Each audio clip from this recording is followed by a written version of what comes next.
दर्शक बंधु आपण जदि बहुत दुखरे अछंती एवं विभिन्न प्रकार समस्या रे फसी जाइछंती ताहले आजिर एही भिडियोटी को थरे मात्र शेष पर्यंत देखंतु काहेकि ना एही भिडियोटी आपण मानक पई बहुत खास अटे बहुत ही गुरुत्वपूर्ण अटे। आजिर एही भिडियो रे आमे आलोचना करिबा कहार नाम चिंता करी बाछंतु गोटिए नंबर एवं देखंतु आपणकर दुख केबे सरीब। प्रथमर मु आपणकु कहि देबाकु चाहिबी एही भिडियोटी संपूर्ण रूपे अंकशास्त्र उपरे आधारित अटे। अंकशास्त्र अनुसार आपणक जीवन रे आगकु घटिबाकु जाउतिबा किछि भविष्यवाणी विषय रे आमे आपणकु कहिबा पई जाउछु। देखंतु दुनिया रे एमिति कोनोसी व्यक्ति नाही जिए कि निजर भविष्यत विषय रे जानिबा पई चाहि न थाए। सदा सर्वदा आम जीवन रे किछि एपरि घटी थाए जहा कि आम जीवन रे हठात घटी थाए जहा पई आमे पूर्वरु प्रस्तुत न थाउ। आमर समय एमिति चली थाए कि जहा कि आम अतीतर किछि कर्म किंबा पूर्व जन्मर किछि कर्म पई आमे एपरि भोग करि थाउ एवं आपणक जीवन रे आगकु जहा भी घटिबाकु जाउअछि ताहा मध्य आपणक कर्मर फल अनुसार आपणकु प्राप्ति हेब। तेबे जहा तो घटिबार अछि ताहा तो निश्चित भाव रे घटिब। जदि आमे आगुआ किछि संकेत जानि परिबा तो आमे किछि मात्रा रे सचेतन रही परिबा। सेथि पई एही भिडियोटी आपण मानक पई बहुत उपयोगी अटे। आपण आपणकर फायदा निमंते एही भिडियोटी को शेष पर्यंत देखंतु। आपणक स्क्रीन उपरे तीनोटी नंबर दिया जाइछि 1 नंबर 2 नंबर एवं 3 नंबर। एही 3 गोटी संख्या मध्यरु आपण माने कौनसी भी गोटिए संख्या को बाछंतु एवं जानंतु आपणक आगामी भविष्यत किपरि रहिब।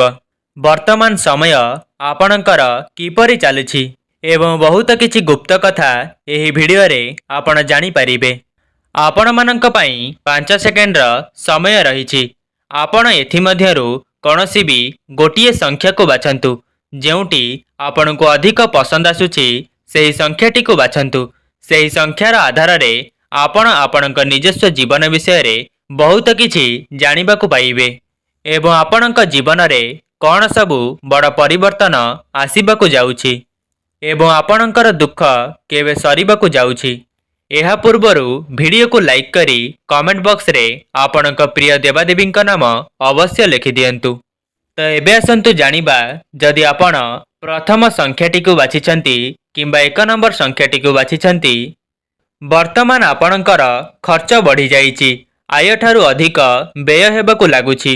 आपण किछि पैसा को संचय करिबाकु चाहुचंती किंतु आपण सेपरि करि पारु नाहंती। कौनसी उपाय रे आपणक पाखरु धन खर्च होई जाउछि। आपण नाना व्यस्तता रे पड़ी छटपट हेउचंती। मनरे विभिन्न प्रकारर आशंका आसुछि एवं कार्य रे बहिर्भूत जोग देखा देउछि। मन को मन आपणक आपणर लोक माने आपणको छाड़ी दूर को चली जाउछंती। टिके टिके कथा पई आपणकर संपर्क भांगी जाउछि। आपण पूर्वरु जाहाको भल पाउथिले से वर्तमान आपणक ठारू दूरेई जाइछि। एपरि किछि समस्या आपणक निकटरे वर्तमान उपस्थित अछि। वर्तमान आपण बहुत समस्या देई गति करूछंती। तेबे जानि रखंतु कि एहा आपणकर पूर्व दशार फल थिला।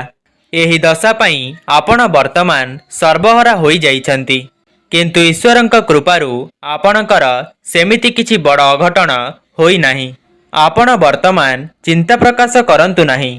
आपणकर खराब फल भोगिबार समय चली जाइछि एवं वर्तमान आपणको बहुत शुभाशुभ फल प्राप्त हेबाकु जाउछि।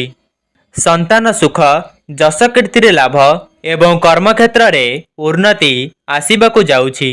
धन प्राप्ति जोग मध्य बनिबाकु जाउछि। धन को नहीं वर्तमान आपण चिंता करंतु नाही काहेकि ना धन को अर्जन करिबार समस्त दिग आपणको एबे जणा पड़ी जाइछि।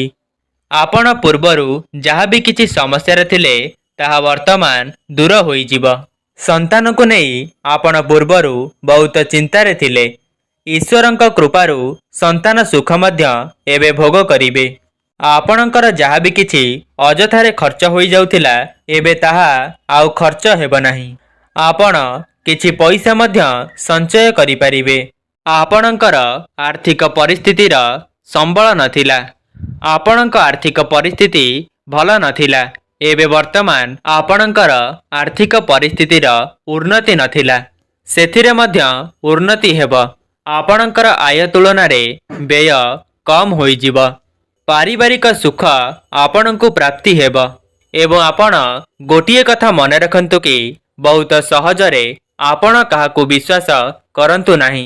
ଆପଣ ସଦାସର୍ବଦା ତର୍କର ସାହାଯ୍ୟ ନିଅନ୍ତୁ, ବିବେକର ସାହାଯ୍ୟ ନିଅନ୍ତୁ। ଯାହା ବି ନିଷ୍ପତ୍ତି ନେଉଛନ୍ତି ଭାବିଚିନ୍ତିକି ନିଅନ୍ତୁ। କାହାକୁ ଆଶାଠାରୁ ଅଧିକ ବିଶ୍ୱାସ କରନ୍ତୁ ନାହିଁ ଏବଂ କାହା କଥାରେ ବି ଭାସି ଯାଆନ୍ତୁ ନାହିଁ। ଦର୍ଶକ ବନ୍ଧୁ, ଯଦି ଆପଣ 1 ନମ୍ବର ସଂଖ୍ୟାଟିକୁ ବାଛିଥିଲେ ତାହେଲେ କମେଣ୍ଟ ବକ୍ସରେ 1 ଲେଖିଦିଅନ୍ତୁ। ଏବେ ଆସନ୍ତୁ ଜାଣିବା 2 ନମ୍ବର ସଂଖ୍ୟା ବିଷୟରେ। ଯେଉଁମାନେ 2 ନମ୍ବର ସଂଖ୍ୟାଟିକୁ ବାଛିଛନ୍ତି ସେମାନଙ୍କର ଭାଗ୍ୟ କ'ଣ କହୁଛି ଆସନ୍ତୁ ଜାଣିବା। ଦେଖନ୍ତୁ, ବର୍ତ୍ତମାନ ଆପଣଙ୍କର ସ୍ତ୍ରୀ ଲାଭର ଯୋଗ ଦେଖାଦେଉଛି। ମନର ସମସ୍ତ ଇଚ୍ଛା ବର୍ତ୍ତମାନ ପୂରଣ ହେବାକୁ ଯାଉଛି। କର୍ମକ୍ଷେତ୍ରରେ ଯେଉଁମାନେ ସିଦ୍ଧି ଲାଭ କରିପାରୁନଥିଲେ ସେମାନଙ୍କୁ ନୂତନ କର୍ମ ପ୍ରାପ୍ତି ହେବାକୁ ଯାଉଛି। ଏବଂ ଯଦି ଆପଣ କର୍ମକ୍ଷେତ୍ରରେ ଅଛନ୍ତି ତାହେଲେ ମଧ୍ୟ ଆପଣଙ୍କର ପ୍ରମୋଶନ ହେବାର ଯୋଗ ରହୁଛି। ଏବଂ ଯେଉଁମାନେ ବିବାହର କାମନା ରଖୁଥିଲେ ବହୁତ ଲମ୍ବା ସମୟ ଧରି ବିବାହର ଯୋଗ ଦେଖାଦେଉନଥିଲା ତ ବର୍ତ୍ତମାନ ସେମାନଙ୍କୁ ବିବାହ ସୁଖ ମଧ୍ୟ ପ୍ରାପ୍ତି ହେବ। ମନେ ରଖନ୍ତୁ, ଶୁଭ ଫଳ ସର୍ବଦା ବିଳମ୍ବରେ ଆସିଥାଏ। ଅପେକ୍ଷାର ଫଳ ମିଠା ହୋଇଥାଏ। ଏବଂ ଯେଉଁ ବ୍ୟକ୍ତିମାନେ ସନ୍ତାନର କାମନା ରଖିଥିଲେ ସେମାନଙ୍କୁ ଆଗକୁ ସନ୍ତାନ ସୁଖ ମଧ୍ୟ ପ୍ରାପ୍ତ ହେବାକୁ ଯାଉଛି। କାର୍ଯ୍ୟକ୍ଷେତ୍ରକୁ ନେଇ ସମସ୍ତ ସମସ୍ୟା ଏବେଠାରୁ ଦୂର ହୋଇଯିବ। ଯେଉଁମାନେ ବି କର୍ମକ୍ଷେତ୍ରକୁ ନେଇ ଚିନ୍ତିତ ଥିଲେ ସେମାନଙ୍କୁ ନୂତନ ଚାକିରି ମଧ୍ୟ ପ୍ରାପ୍ତି ହେବ। ଦେଖନ୍ତୁ, ବର୍ତ୍ତମାନ ଆପଣଙ୍କର ମନ୍ଦଦଶା ଚାଲିଅଛି, ଯାହାଫଳରେ ଆପଣ ବହୁତ ସମସ୍ୟାରେ ଅଛନ୍ତି। ଆପଣଙ୍କର ଧନହାନିର ମଧ୍ୟ ଯୋଗ ରହୁଛି। କିଛି ବ୍ୟକ୍ତିମାନେ ଆପଣଙ୍କର ଶତ୍ରୁ ହୋଇଯାଇଛନ୍ତି। ଆପଣଙ୍କ ଘର ପରିବାରରେ ଅଶାନ୍ତି ଲାଗି ରହିଛି, କଳି ଝଗଡ଼ା ଲାଗି ରହିଛି। ସ୍ତ୍ରୀ ମଧ୍ୟ ଆପଣଙ୍କ ଉପରେ ଅସନ୍ତୁଷ୍ଟ ଅଛନ୍ତି। ବର୍ତ୍ତମାନ ଆପଣଙ୍କ ପରିବାରରେ ମନ ମତାନ୍ତର ଭଳି ପରିସ୍ଥିତି ସୃଷ୍ଟି ହେଉଥିଲା। ଭାଇ ଭାଇ ମଧ୍ୟରେ କଳି, ବାପ ପୁଅ ମଧ୍ୟରେ କଳି, ଏପରି କିଛି ପରିସ୍ଥିତି ସୃଷ୍ଟି ହେଉଥିଲା। ବର୍ତ୍ତମାନ ଠାରୁ ଆପଣ ଆଉ ଚିନ୍ତା କରନ୍ତୁ ନାହିଁ। ଆପଣଙ୍କର ଆଗାମୀ ଭବିଷ୍ୟତ କହୁଛି ଆପଣଙ୍କ ଜୀବନରୁ ଏପରି କିଛି ସମସ୍ୟା ଦୂର ହୋଇଯିବ। ଆପଣଙ୍କର ସମସ୍ତ ମନସ୍କାମନା ପୂର୍ଣ୍ଣ ହେବ। ପୁରୁଣା ମିତ୍ରମାନଙ୍କ ସହ ଭେଟ ହୋଇପାରେ। ପୁରୁଣା ମିତ୍ରମାନେ ଆପଣଙ୍କୁ କିଛି ସାହାଯ୍ୟ ସହଯୋଗ କରିପାରନ୍ତି। ଆପଣଙ୍କର ସମସ୍ତ ଶତ୍ରୁମାନେ ପରାଜିତ ହେବେ। ସମସ୍ତ କାର୍ଯ୍ୟରେ ଆପଣଙ୍କୁ ସଫଳତା ପ୍ରାପ୍ତି ହେବ।